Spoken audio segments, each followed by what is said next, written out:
प्यारे विद्यार्थियों, नमस्कार। आज कक्षा 10 की इस प्रथम कक्षा में प्रकरण है प्रत्यय, जिस पर अपन चर्चा कर रहे हैं। यह पहली क्लास है। हम आपके क्वेश्चनों के अनुसार संस्कृत का सिलेबस करवा रहे हैं। पुस्तक के आधार पर नहीं, आपके जो प्रश्न संख्या है और जो अंक विभाजन है उसके आधार पर कुछ टॉपिकों पर हम बात कर रहे हैं।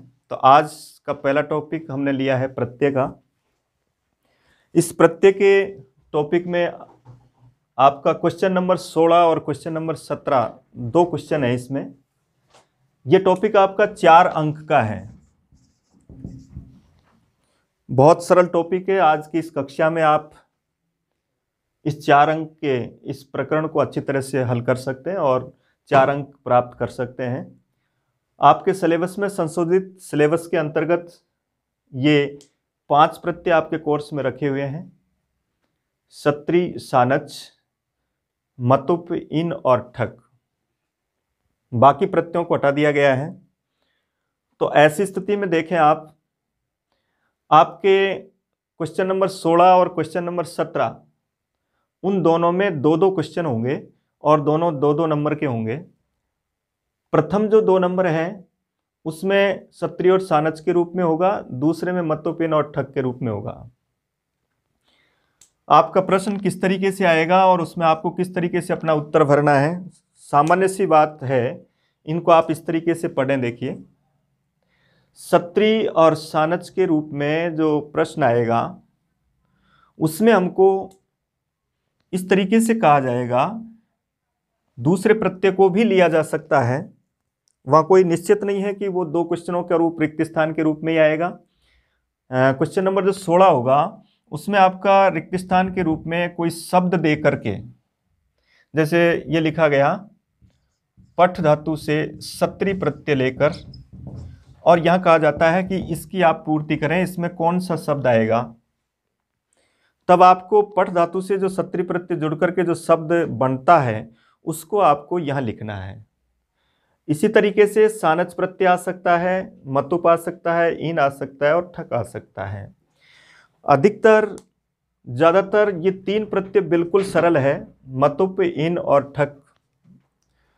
सत्री और सानच में जरूर कुछ समस्या है, कठिनाई है थोड़ी सी, लेकिन आप इस तरीके से पढ़ें कि आप दोनों का राइट उत्तर दे सकते हैं। जब क्वेश्चन नंबर 17 होगा उसमें कोई शब्द इस तरीके से लिखा होगा, जैसे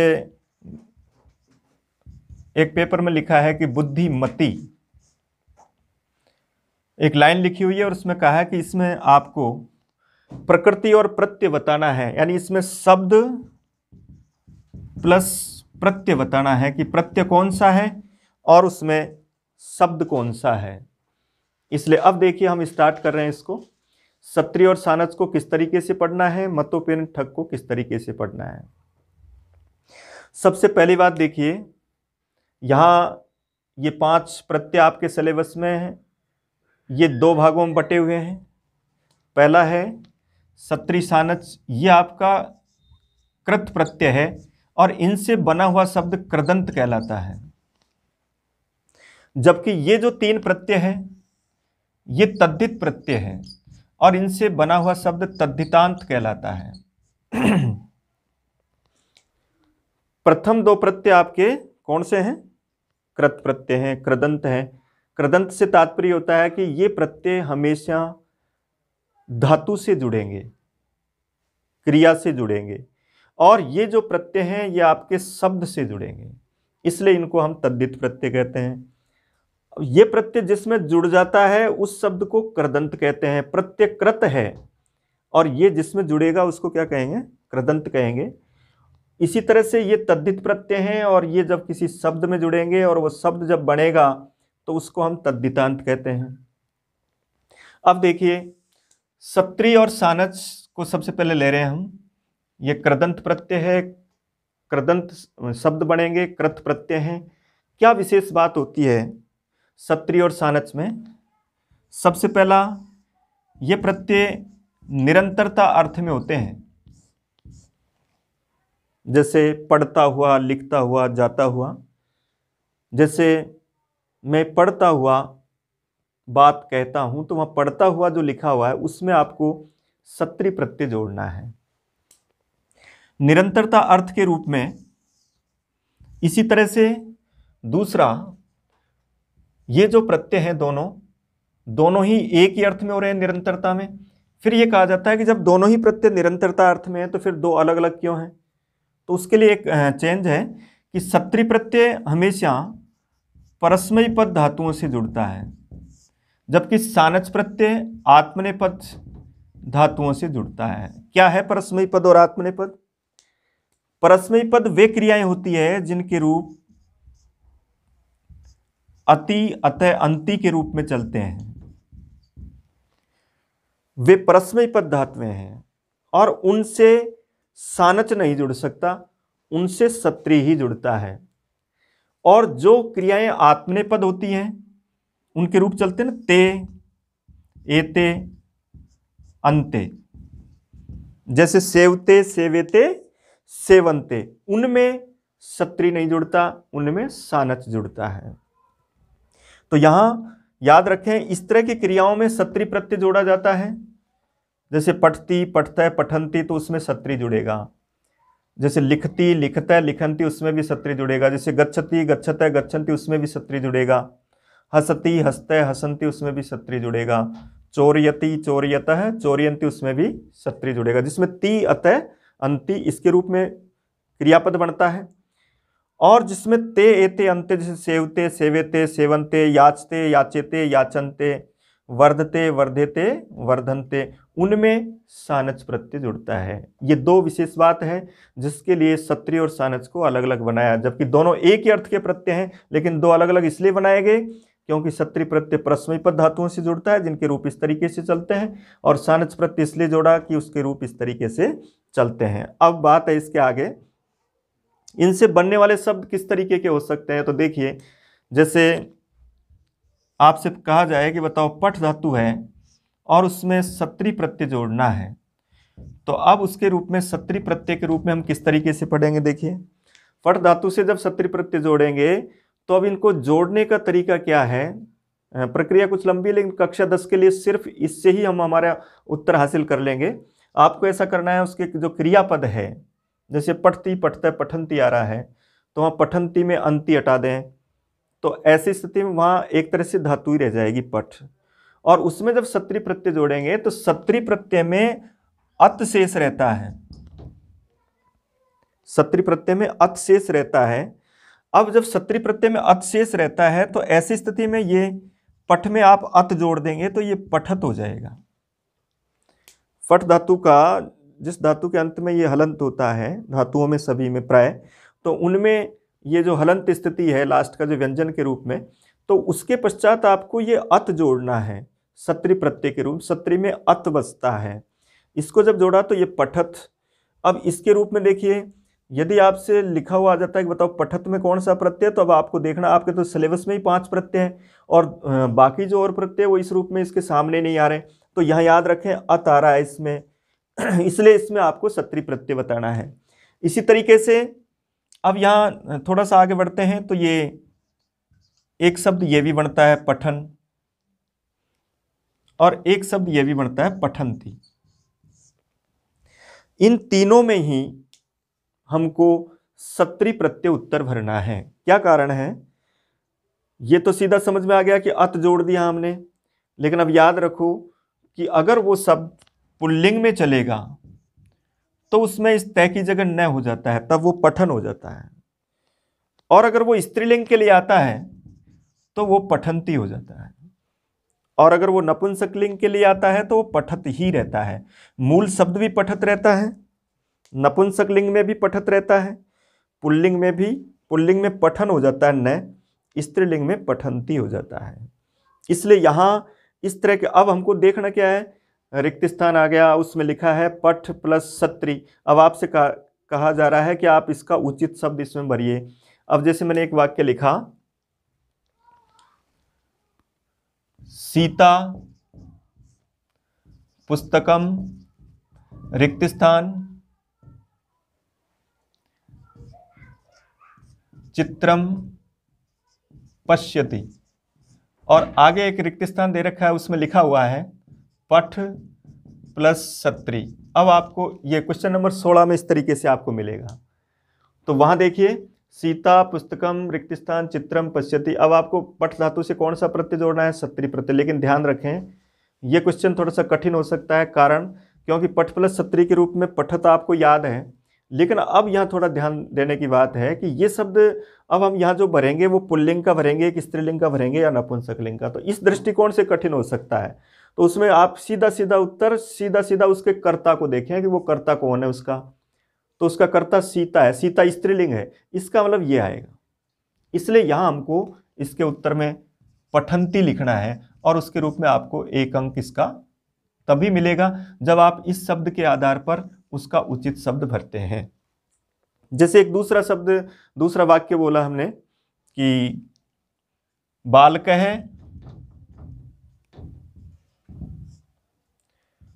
फलानी रिक्त स्थान जलम पिबती। अब आगे रिक्त स्थान दिया खाद प्लस सत्री।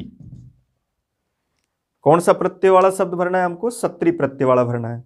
सत्री प्रत्यय के रूप में क्या बताया मैंने आपको? अत आता है, अन आता है, अंति आता है। अब 3 ऑप्शन हमारे सामने है, तो अब हमको बताना है क्या आएगा यहाँ। तो अब इसके रूप में देखो, इसको देखिए, कर्ता कौन है इसका? बालक। बालक क्या है? पुल्लिंग। तो पुल्लिंग के रूप में यहाँ क्या होना चाहिए? अन। इसलिए खाद के पीछे अन जोड़ देंगे तो बालक है फलानी खादन। इस तरीके से आपको सत्री प्रत्यय का उत्तर भरना है। सत्री प्रत्यय के लिए करना क्या है? 3 याद रखें आप। प्रत्यय में अत बचता है और उसमें पठत, पठन, पठंती होता है। यदि वो पुल्लिंग है तो अन, स्त्रीलिंग है तो अंति, और नपुंसकलिंग है तो अत के रूप में भरेंगे हम। यदि वो उसके रूप में प्रयोग किया जाता है कि यहाँ पर कोई भी शब्द जैसे रिक्त स्थान नहीं है, तब वहाँ केवल रिक्त स्थान ही दे रखा है, तब आप पठत भी भर सकते हैं। लेकिन अगर उसके कर्ता को दिया हुआ है तो कर्ता के आधार पर आपको पुल्लिंग, स्त्रीलिंग, नपुंसकलिंग के रूप में देखना है। यदि प्रत्यय की पहचान करनी है तो उसमें बिल्कुल ही सरल है। मान लो कहीं कोई शब्द दे रखा है और फिर पूछा जाता है कि बताओ यहाँ कौन सा प्रत्यय है, तो आप सीधा देखें अत, अन, अंति, इसके रूप में हमको सत्री भरना है। इस तरीके से आप सत्री प्रत्यय का उत्तर भर सकते हैं। जैसे अब जैसे आपने हस धातु लिखी तो हस में क्या बनेगा? हसत, ये मूल शब्द हो गया। और पुल्लिंग में क्या बनेगा? हसन, और स्त्रीलिंग में क्या बनेगा? हसंती। इसी तरह जैसे द्रस धातु है तो द्रस धातु का क्या बनेगा? द्रस धातु के पहले रूप बोलिए। इस प्रत्यय को जोड़ने के लिए हमको उसकी पहली लाइन आनी चाहिए। जैसे पठ की पहली लाइन क्या होती है? पठती, पठतै, पठंती। लिख की लाइन क्या होती है? लिखती, लिखतै, लिखंती। अब द्रस धातु के रूप कैसे चलते हैं? पश्यति, पश्यतै, पश्यंती। तो पश्य में जुड़ेगा ये, इसलिए ये होगा पश्यत, यहाँ होगा पश्यन, और यहाँ होगा पश्यंती। इस तरीके से जो धातु दे रखी है वहाँ उसकी पहली लाइन हमको याद होनी चाहिए। और ज़्यादा नहीं इसमें दिक्कत, 10-15 क्रियाएं ही आपको याद रखनी है। उसके आधार पर आपका ये क्वेश्चन मिल जाता है और उसमें आप उत्तर भर सकते हैं। सामान्य जो हमारी दैनिक बोलचाल की भाषा में जिन क्रियाओं का हम प्रयोग करते हैं, इस तरह की क्रियापद उसमें पूछे जाते हैं। तो द्रस धातु ही। इसी तरह एक है पा धातु। पा धातु का रूप है पिबती, पिबतः, पिबंती। तो पिबती, पिबत, अब यहां इसमें जुड़ेगा तो क्या बनेगा? पिबत, पिबन, पिबंती। इसमें बनेगा पश्यत, पश्यन, पश्यंती। गम धातु है जैसे, तो गम धातु में क्या रूप चलते हैं? गच्छति, गच्छते, गच्छन्ति। तो गच्छति, गच्छते, गच्छन्ति। अब वहां रूप बनेगा गच्छत, गच्छन, गच्छन्ति। इस तरीके से आप सत्री प्रत्यय को कर सकते हैं। सत्री प्रत्यय के लिए शब्द लिखा हुआ, धातु लिखी हुई आएगी, उसके आगे सत्री प्रत्यय लिखा होगा। फिर आपको देखना है कि वो पुल्लिंग शब्द है कि स्त्रीलिंग है। अगर पुल्लिंग है तो अन वाला उत्तर भर देना, स्त्रीलिंग है तो उसमें अंति भर दें एक वचन के रूप में, और सामान्य नपुंसकलिंग शब्द है तब उसमें पठत का रूप भर सकते हैं। अगर किसी वाक्य में ये शब्द दिया हुआ है तो आप इसके आधार पर उत्तर भर दो। पठंती आ रहा है तब उसमें अंति देख करके आपको सत्री प्रत्यय उत्तर भरना है, क्योंकि दिक्कत तब होती है जब उस जैसा कोई दूसरा प्रत्यय आपके सिलेबस में हो, तब दो तरह के उत्तर आ सकते हैं कि ये भरें कि ये भरें, लेकिन यहाँ ऐसा कुछ भी नहीं है। सत्री जैसी स्थिति बाकी इसमें किसी में नहीं है। अब यहां सानच में क्या होता है, सानच में आन शेष रहता है, उसमें कुछ स्थानों पर उसको मान के रूप में देखा जाता है। तो मान लो किसी शब्द के पश्चात आन या मान, ये न पूरा लिखा होना चाहिए, हलंत नहीं होना चाहिए। उसके पीछे विसर्ग आ सकता है, उसके पीछे आ सकता है, उसके पीछे मैं आ सकता है। तो ऐसी स्थिति में हमको सानच प्रत्यय उत्तर भरना है। और यदि वो कहता है कि इसमें सानच प्रत्यय जोड़ करके आप शब्द बनाओ, तब उसके लिए आप इस तरीके से करें। अब मैंने बताया आपको, आपके सिलेबस में सत्री और सानच दो ही कृदंत प्रत्यय है, कृत प्रत्यय है, और उसमें सत्री को आप इस तरीके से भरेंगे। अब सानच को किस तरीके से भरा जाता है, तो सानच के रूप में इसका जो प्रयोग करते हैं उसमें सानच प्रत्यय में आन या मान शेष रहता है, और उसके आधार पर उसमें आपको इस तरीके से करना है कि जब भी उसका कोई क्रियापद आता है, जैसे ये मैंने एक धातु का नाम लिखा सेव, तो अब देखो इसमें इसके पीछे लिखा हुआ है सेव मानह, तो यहां हमको ये नजर आ रहा है मान शब्द इसके पीछे है, न पूरा है, विसर्ग भी है, आ भी हो सकता है, मैं भी हो सकता है। इसको देख करके आपको ये उत्तर भरना है।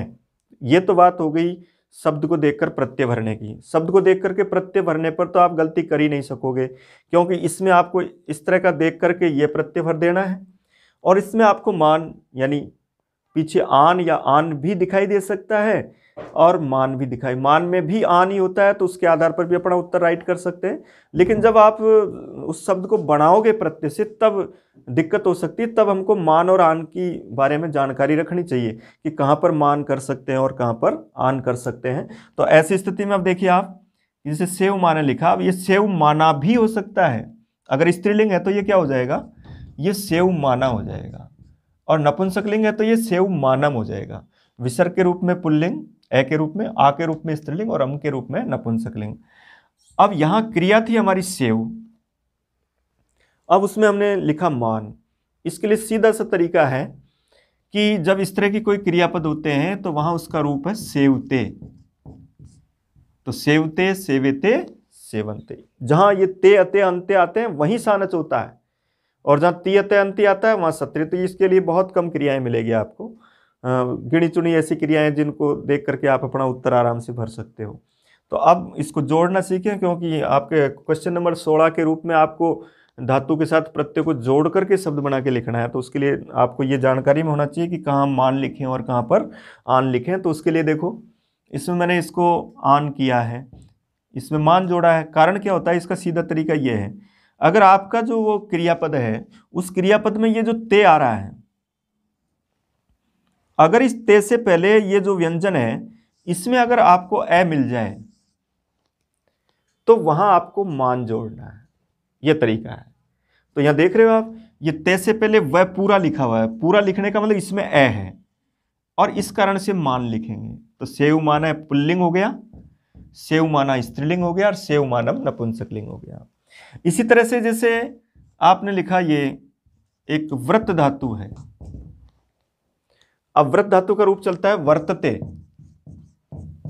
देखिए अब बताइए, वर्तते में सत्री जुड़ेगा कि सानच? सानच, क्योंकि ये ते आ रहा है, ते वाली क्रियाओं में सानच जुड़ेगा। अब इसमें आन जोड़ेंगे कि मान जोड़ेंगे? क्या जुड़ेगा? यहां भी ते से पहले ए आ रहा है ना, इस ते में पूरा है, तो मान ही जुड़ेगा। इसलिए अब इसमें मान जोड़ दो, इसके ते को हटा दो, और इसमें मान जोड़ेंगे तो क्या बनेगा? ये वर्तमान। क्या बना? वर्तमान। तो वर्तमान में कौन सा प्रत्यय? सानच, क्योंकि इसके पीछे मान देख रहे हैं। और सीधा उत्तर हो गया कि ये व्रत धातु है, और व्रत धातु का रूप है वर्तते। 8-10 इस तरह के जो क्रियापद हैं उनको याद रख लें। तो वर्तते उससे हो गया वर्तमान, वर्तमाना स्त्रीलिंग हो जाएगा, वर्तमानम नपुंसकलिंग हो। तो पूछा जाए, अब इस तरह का प्रश्न आ जाए, मान लो कि बताओ वर्तमान में कौन सा प्रत्यय, तो हमने देखा मान, मान का न पूरा होना चाहिए, अच्छी तरह याद रखें, क्योंकि मान इसमें भी आएगा मतुप में, इसलिए दोनों को अच्छी तरह याद रखें। मतुप में भी मान आएगा, सानच में भी मान आएगा, लेकिन दोनों में अंतर क्या है, सानच का मान का न पूरा होता है और मतुप के मान का न हलंत होता है, यही विशेष बात है। दूसरा ये धातु से जुड़ता है और ये शब्द से, लेकिन वो तो आगे की बात है धातु और शब्द की। तो पहले हमको तो शब्द में प्रत्यय ढूंढना है कि ये प्रत्यय कौन सा होगा। आपके तो सिलेबस में 5 प्रत्यय है, पांचों को आसानी से देख सकते हो। तो वर्तमान, वर्तमाना, वर्तमानम। इसी तरह जैसे मान लो वृद्ध धातु है, अब वृद्ध धातु का रूप होता है वर्धते, तो बताइए मान जुड़ेगा या आन जुड़ेगा, मान, क्योंकि ते से पहले ए है इसमें भी, इसलिए ये वर्धमान हो जाएगा। क्या हो जाएगा, वर्धमान। तो वर्धमान में भी कौन सा प्रत्यय, मान आ गया और न पूरा है, विसर्ग है, इसलिए कौन सा प्रत्यय हुआ, सानच। सानच में आन या मान के रूप में हमको देखना, जब हमको भरना है रिक्त स्थान में धातु से प्रत्यय जोड़कर, तब ऐसे भरें, तब वो ए आ रहा है तब उसमें आपको मान भरना है। इसी तरह से एक जैसे बाध धातु है, एक जैसे याच धातु है, तो याचते बाधते, तो बाधते आ रहा है ना, इसी तरह ये याचते आ रहा है, तो इनके पहले भी ए है तो दोनों में ही मान हो जाएगा, इसलिए क्या बना, बाधमान, याचमान, इस तरीके से बाधमान है, याचमान है। एक आन का उदाहरण बताते हैं आपको, जैसे मान लो ये सी धातु है, अब यहां सी धातु में इसका रूप चलते हैं सेते, इस तरीके से रूप चलते हैं सेते। अब देखिए बताओ, सेते में ते से पहले क्या है, इसमें ए नहीं है, इसमें ए की मात्रा है ना, इसलिए यहां मान नहीं जुड़ सकता, या फिर आन जुड़ेगा, और जब आन जुड़ेगा तो आन इसमें जोड़ना है आपको से में। अब से में जब आन जोड़ोगे तो यहां एक संधि करनी पड़ेगी, क्योंकि ये 2 स्वर आ गए ना, इधर ए आ गया और इधर आ गया, तो एक संधि होती है संस्कृत में अयादि संधि। कौन सी होती है, तो उसमें ए की जगह अय आदेश हो जाता है, तो इसको ए को अय कर दिया तो ये सय हो गया, और सय में आ जोड़ दिया तो सयान है, क्या रूप बनेगा, सयान है, इस तरीके से। तो इसमें मान नहीं है देखिए, और इसमें मान नहीं होने का कारण क्या है, क्योंकि यहां ते से पहले ए नहीं है, ते से पहले ए है, इसलिए। और बाकी में देखो ते से पहले ए था, तय में है, ध में है, इसमें भी है और इसमें भी है, इसलिए जिसमें ए आएगा उसमें मान जोड़ना है, और जिसमें और कोई स्वर आएगा तब उसमें आपको आन जोड़ना है। इस तरीके से आप उसका रिक्त स्थान की पूर्ति कर सकते हैं। जैसे सेव मान है, नयान है, वर्तमान है, जैसे वर्तमान है, मान लो यहां रिक्त स्थान था, इस जगह पर रिक्त स्थान करके समय अस्ति, और यहां रिक्त स्थान करके उसने कहा कि बताइए व्रत प्लस सानच करके शब्द भरिए इसमें, तब आप याद रखें कि समय पुल्लिंग या विसर्ग आ रहा है ना, उसके आगे पीछे वाला इधर नहीं है तो इधर वाला शब्द देखें, और उसके आधार पर अब देख लें कि यह पुल्लिंग है, इसका मतलब यहाँ व्रत में आपको सानच, जो सानच का मतलब क्या है, व्रत धातु से मान जुड़ेगा तो वर्तमान हो जाएगा, तो वर्तमान समय अस्ति, इस तरह वर्तमान है, समय अस्ति, इस तरीके से हम प्रयोग कर सकते हैं। एक है जैसे वृक्ष है, वर्तते, अब रिक्त स्थान है और इधर लिखा वृद्ध, वृद्ध प्लस सानच, बताओ क्या बनेगा, वृद्ध प्लस सानच में मान जोड़ना है तो वर्धमान, क्या बनेगा, वर्धमान है, वृक्ष है, वर्तते। इस तरीके से आप सानच प्रत्यय जोड़ सकते हैं, बहुत सरल है। सत्री में आपको ये याद रखना है, पठत, पठन, पठंती, पुल्लिंग आता है तो आपको पठन भरना है, स्त्रीलिंग आता है तो आपको पठंती भरना है, और नपुंसकलिंग आता है तो आपको पठत भरना है, मूल शब्द भरवाता है तो भी आपको पठत भरना है। और सानच में आपको मान या आन जोड़ना है, जब उसके रूप में ए के रूप में प्रयोग होता है तब आप उसमें मान जोड़ें। इसके लिए आप जो प्रैक्टिस आप करेंगे तो प्रैक्टिस में आप इसको तो नियम को आपने इस तरह से पढ़ लिया। अब उसके बाद जैसे आपके पुस्तक के अंतर्गत कहीं सप्तरी सानच के उदाहरण उनको देखें, आप इस तरीके से उनको पाएंगे और वहाँ उससे आप अपनी तैयारी और अतिरिक्त जितने भी उदाहरण हैं उनको सबको कर सकते हो। अब देखिए है मतुप और इन मतुप प्रत्यय को देखिए, ये एक तद्धित प्रत्यय के रूप में है और तद्धित प्रत्यय के रूप में मतुप जो प्रत्यय है वो शब्द से जुड़ेगा। ये प्रत्यय मतुप प्रत्यय शब्द से जुड़ता है, इन प्रत्यय भी शब्द से जुड़ता है और ठक प्रत्यय भी शब्द से जुड़ता है। इनको कैसे देखें, देखिए यहां इसमें ये दोनों प्रत्यय ज्यादा सरल है। इनको सबसे पहले देखते हैं, मतुप को सबके बाद में देखेंगे। सबसे पहले आप इन प्रत्यय को देखें। इन प्रत्यय में जब हम उसका पुल्लिंग शब्द देखते हैं तो वहां ये इन इसके रूप में होता है, दीर्घ ई के रूप में, और अगर वो स्त्रीलिंग है तो इसके रूप में रहता है, और अगर वो नपुंसकलिंग है तो वो इसके रूप में रहता है। आप ये याद रख लें बस। इन्हीं प्रत्यय का उदाहरण आपसे पूछा जाएगा और आपसे ये कहा जाएगा कि इस शब्द में आप इन्हीं प्रत्यय जोड़िए, तो आप उस रिक्त स्थान में क्या भरेंगे, या फिर जुड़े हुए शब्द में प्रत्यय बताना है तो भी ये सरल है। हमको ये देखना है कि जैसे कोई भी शब्द है और उस शब्द के पश्चात, उस शब्द को अलग करने के बाद उसके पश्चात ई जुड़ा हुआ है, या उसके पश्चात इनी जुड़ा हुआ है, या उसके पश्चात ई जुड़ा हुआ है। जैसे कोई पूछे कि बताओ यहाँ एक शब्द है, जैसे ये माली शब्द है। अब आपसे पूछा गया होता है माली शब्द में कौन सा प्रत्यय, तो ये बिल्कुल सरल है क्योंकि आपके कोर्स में है ही 5, और 5 के रूप में इसमें अन अंतियत देखा था, इसमें आन देखा था, ठीक है, वो दोनों अभी पढ़े नहीं आपने। यहाँ हम देख रहे हैं माला शब्द एक अलग शब्द हो जाता है और उसके लास्ट में क्या जुड़ा हुआ है, ई, यानी यहाँ इन प्रत्यय है और उसका ये पुल्लिंग शब्द है, और जब उसका स्त्रीलिंग करेंगे तो उसमें ये जोड़ देंगे तो क्या बनेगा, मालिनी। ई छोटा है यहाँ, नी बड़ा है इस रूप में। जब उसका नपुंसकलिंग शब्द लिखेंगे तब वहां ई छोटा आएगा। इस तरीके से हमको प्रयोग करना है। जैसे एक शब्द है आपके पास, ये शब्द है दंड। अब दंड शब्द में इन प्रत्यय जोड़ोगे तो ये दंडी बन जाएगा। क्या बन जाएगा, दंडी बन जाएगा। माला शब्द में क्या बना, माली। दंड शब्द में क्या बना, दंडी। उसके पीछे अगर आ है या ए है, दोनों के रूप में ही उनको हटा दिया जाता है, उसकी जगह ई पुल्लिंग में कर दिया जाता है, तो वहां दंडी शब्द आएगा। इसी तरह से यहाँ स्त्रीलिंग बनाएंगे तो क्या बनेगा, दंडिनी, और ये ह्रस्व मात्रा आ जाएगी। याद रखें आप, पुल्लिंग हो तो ई बड़ा आएगा, नपुंसकलिंग हो तो ई छोटा आएगा, ठीक है ना। ह्रस्व ई के रूप में प्रयोग करेंगे।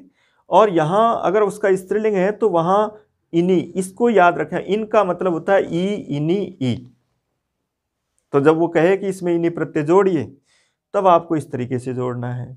कहीं भी किसी भी शब्द के पश्चात उसके एक शब्द को अलग कर लें आप, और अलग करने के बाद उसमें ई जोड़ करके देखें। अधिकांशतः ये जो प्रत्यय जुड़ेगा इन, ये अकारांत यानी शब्दों में या तो उसके पीछे आ सकता है या उसके पीछे ए आ सकता है, उन्हीं में इसका प्रयोग किया जाता है। तो उस ए और आ को हटा करके ये मात्राओं का प्रयोग हम कर सकते हैं। जैसे शिखर शब्द है, अब कोई कहता है बताओ शिखर शब्द में इन्हीं प्रत्यय जोड़िए, तो सीधा ई जोड़ दो इसमें, क्या बना, शिखरी। स्त्रीलिंग में क्या बनेगा, शिखरिणी, और नपुंसकलिंग में क्या बनेगा, शिखरी।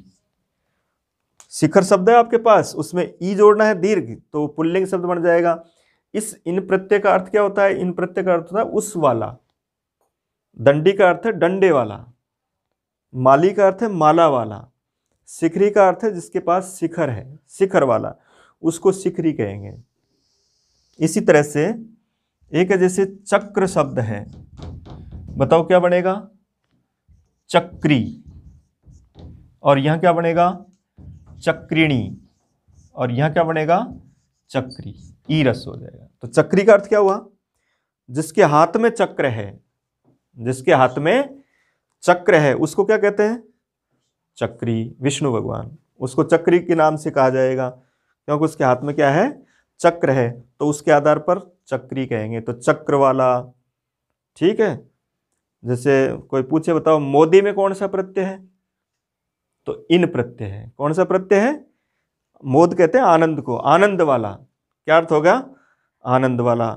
जैसे मोही शब्द बनता है ना, मोह शब्द से मोही बनेगा, मोद शब्द से मोदी बनेगा, लोभ शब्द से लोभी बनेगा, त्याग शब्द से त्यागी बनेगा। इनके सब के पीछे क्या जुड़ रहा है, ई के रूप में। इस तरह के जो प्रत्यय हैं उनको हम इन प्रत्यय के, तो शब्द को देख करके तो आराम से बता दोगे आप कि अगर उस शब्द के पश्चात ई का प्रयोग हो रहा है। एक जरूर सूचना ये याद रख लें आप कि जो दीर्घ ई देख रहे हो आप, अगर ये ई जोड़ने पर वो शब्द क्या बनना चाहिए, पुल्लिंग, तो वो इनी प्रत्यय है। जैसे आपने कहा कि भाई माली कहा, तो माली कौन है, माली पुरुष, और मालिनी कौन है, स्त्रीलिंग। इसलिए जब ई जोड़ा और उसका अर्थ पुरुष हुआ, जैसे दंडी कौन हुआ, डंडे वाला पुरुष, दंडिनी कौन हुआ, दंड वाली स्त्री, शिखर पुल्लिंग, और चक्री भी कौन हुआ, चक्र वाला। लेकिन अगर किसी शब्द के पीछे ई जुड़ा हुआ हो और वो शब्द पुल्लिंग नहीं हो, तब इन प्रत्यय नहीं है। जैसे ये कहा पार्वती, तो अब आप देखेंगे पार्वती में भी ई बड़ा है ना, तो यहां भी आप इन प्रत्यय कर सकते हो, लेकिन नहीं, पार्वती स्त्रीलिंग शब्द के लिए प्रयोग किया गया है, इसलिए यहां इन प्रत्यय नहीं है।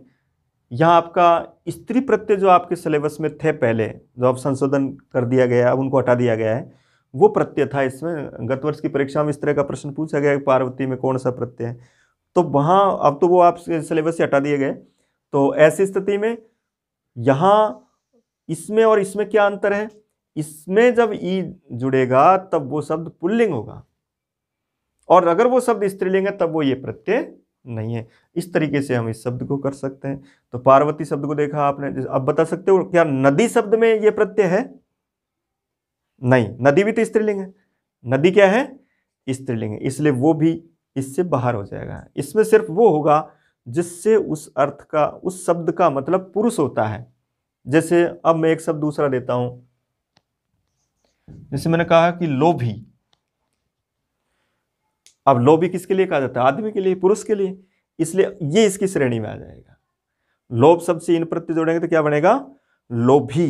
स्त्रीलिंग में क्या बनेगा, लोभिनी, सीधा उत्तर है। यहां इन्हीं जोड़ेंगे हम उसमें, और नपुंसकलिंग में क्या हो जाएगा, रस्व ई हो जाएगा। इस तरीके से इन प्रत्यय को आप पढ़ सकते हैं। बिल्कुल सरल है इन प्रत्यय, शब्द देगा वो, उसके बाद इन लिखेगा, आपको उसमें ई बड़ा कर देना है।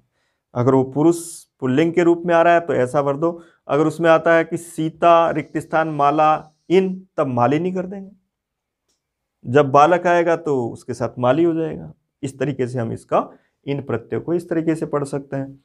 एक और है ठक प्रत्यय, देखिए ठक भी बिल्कुल सरल है।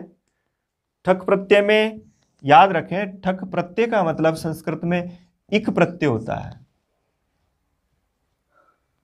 ठक प्रत्यय से तात्पर्य क्या है, इक से है। तो हमको ये बिल्कुल सरल है, पांचों प्रत्यय आपस में कहीं नहीं टकरा रहे, शब्द को देख करके तो तुरंत उत्तर भरेंगे हम। यानी 17वां क्वेश्चन तो हम बिल्कुल राइट कर ही सकते हैं। 17वें क्वेश्चन में यह आएगा कि बताओ दंडिनी में कौन सा प्रत्यय है, तो इन्हीं को देख करके आपको इन भरने हैं। इस तरीके से उसमें लिख देना है दंड शब्द इन्हीं प्रत्यय, बस यही पूछेगा शब्द कौन सा है, प्रत्यय क्या है। जैसे लोभ भी पूछे तो क्या लिखोगे, लोभ प्लस इन, लोभ प्लस इन करेंगे। जैसे चक्रिणी पूछे तो क्या लिखोगे, चक्र प्लस इन, ऐसा उत्तर भरना है।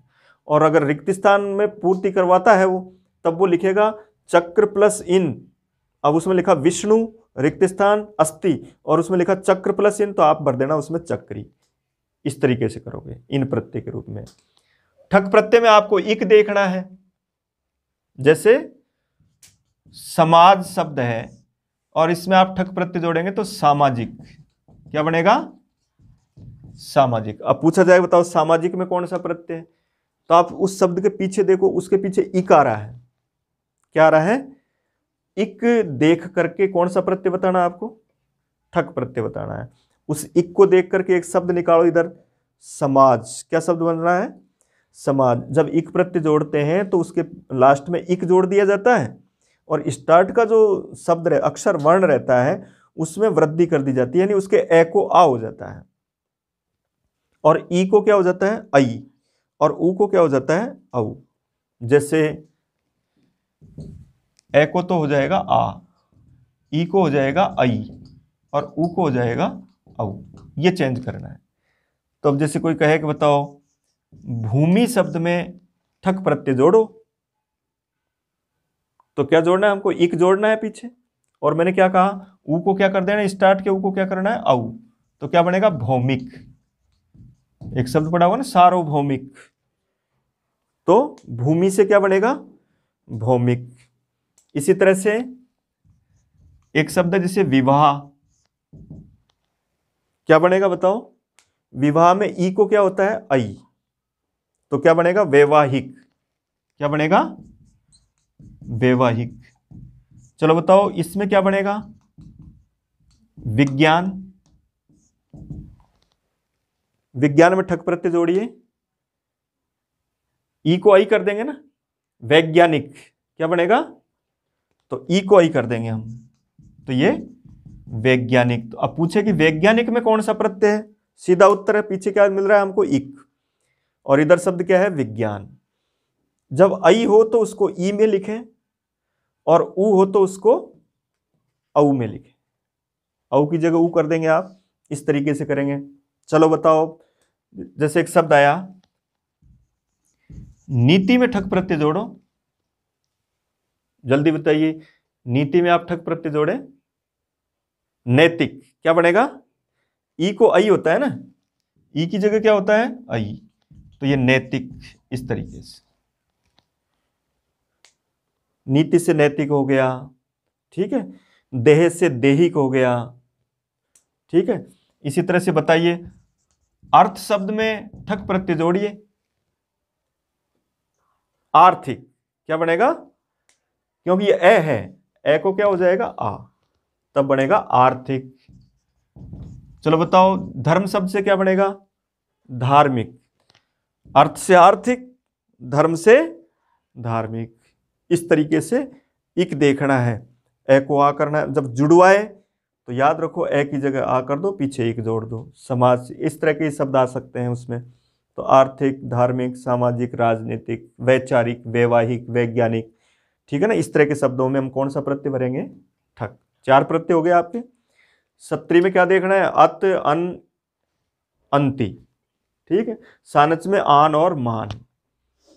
इन में क्या देखना है? ई, इनी, ई, इसके रूप में। और ठक में क्या देखना है? इक। अगर उसका कोई स्त्रीलिंग शब्द आ जाता है तो वो लास्ट में ई और जुड़ जाएगा। जैसे सामाजिक आ रहा है तो सामाजिकी हो जाएगा, जैसे वन से वानिक और वानिकी हो जाएगा, धर्म से धार्मिक और धार्मिकी हो जाएगा। इस तरीके से लास्ट में उसको जोड़ सकते हैं, लेकिन इसमें शब्द आएगा तो इसी तरह पुल्लिंग के रूप में आएगा। वो पूछेगा कि विज्ञान में आप ठक प्रत्यय जोड़िए, तो वैज्ञानिक करना है आपको, ई को आई करना है। अब कौन सा रहा? अंतिम प्रत्यय है आपका मतुप।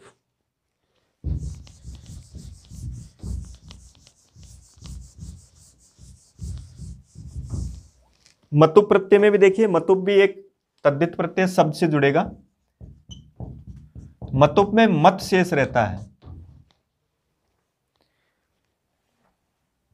उसकी जगह वत भी किया जा सकता है, तो इन दोनों को देखना है, मत और वत के रूप में। तो अब आप एक सीधा सा उत्तर बना लें कि जहां भी शब्द के बाद अगर ये मिलेगा हमको मान, मति, मत, या फिर मैं की जगह व हो जाए तो क्या हो जाएगा? वान, वति, वत। ये अगर हमको दिखाई देता है तो हमको ये उत्तर भरना है। ये आपका मतुप प्रत्यय। मैंने पहले भी कहा था कि सानच में भी आन होता है, मान होता है, इसमें भी मान हो सकता है, लेकिन दोनों में सबसे बड़ा अंतर याद रख लेना, उसमें न पूरा आएगा, इसमें न हलंत आएगा वान मान का। ये याद रखना है आप। जहां मान और वान का हलंत आए तब आपको उत्तर क्या भरना है? मतुप। और जब आपसे कहा जाए कि इसमें मतु प्रत्यय जोड़िए, तब आप इस तरीके से जोड़ें। अगर पुल्लिंग है तो ये भरें, स्त्रीलिंग है तो ये भरें, नपुंसकलिंग है तो ये भरें। और जो शब्द, जिन शब्दों के पीछे ए या आ होता है उनके साथ जुड़वाए, तब आपको ये जोड़ना है। जैसे मैंने कहा कि भाई धन शब्द से मतु प्रत्यय जोड़िए, तो अब धन में, धन के पीछे, न के पीछे क्या है, ए, इसमें ये जुड़ेगा, वान वती वत, तो क्या बनेगा, धनवान, धनवती और धनवत, इस तरीके से। तो अब देखा, आपसे पूछा कि बताओ धनवान में कौन सा प्रत्यय, तो क्या नजर आया हमको, वान। और वान में जैसे आन भी है यहाँ, लेकिन जैसे ये दिखाई दे तो याद करो इसको हलंत को। अगर हलंत है वान मान का, तब आपको ये उत्तर भरना है, और हलंत नहीं है तब आपको सानच भरना है। वैसे तो वो धातु से जुड़ते हैं, लेकिन इतनी आपको इतना नहीं भी आता है तो आप इस तरीके से अपना उत्तर भर सकते हैं और इस क्वेश्चन, दोनों क्वेश्चनों को राइट कर सकते हैं। धनवान, धनवती, धनवत। जहां वत की बात आती है, एक प्रत्यय और पढ़ा था ये सामने, सत्री, जिसमें अत आता था। क्या आता था, लेकिन वो किसी क्रिया के साथ आता है, जैसे पठ धातु, खाद धातु, लिख धातु। ये किसी शब्द के साथ, धन एक शब्द है तो इसके साथ तो अत नहीं है, इसके साथ तो वत है। क्या है ये, धन एक शब्द है और उसके पीछे क्या जुड़ा है, वत।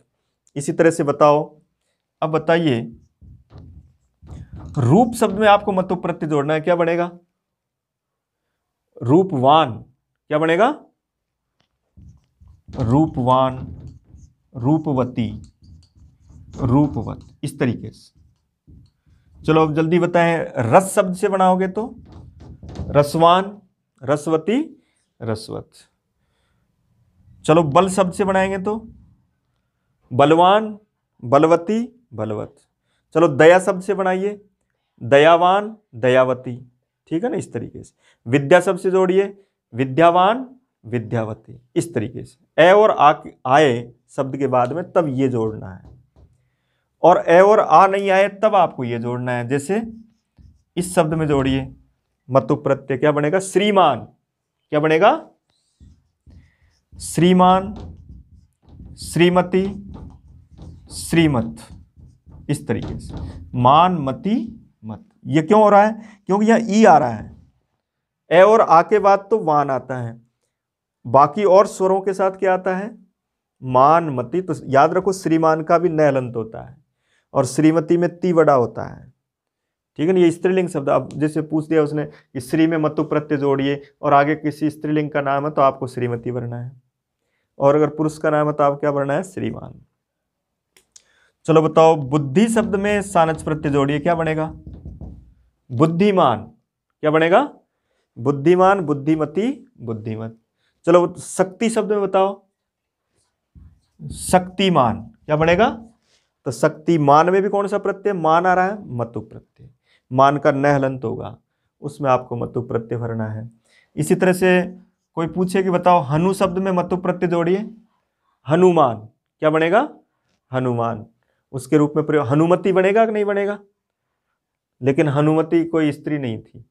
ठीक है ना, प्रत्यय से शब्द जोड़ करके तो बना सकते हैं हम, हनुमति बन सकता है, लेकिन किसी शब्द के लिए अगर कोई इस तरह का पात्र ही नहीं रहा हो तो उसके लिए एक किसी निश्चित लिंग का ही शब्द मान्य होता है। तो इसमें यहाँ हनुमान पुल्लिंग के रूप में। जैसे सरस शब्द में मतु प्रत्यय जोड़ेंगे तो क्या बनेगा, सरस्वती। क्या बनेगा, वती भी आ रहा है ना। अब कोई पूछे सरस्वती में कौन सा प्रत्यय, तो वती देख लो, वती के रूप में आप मतु प्रत्यय जोड़ सकते। तो इस तरीके से मान, मति, मत, वान, वती, वत के रूप में आपको मतु भरना है।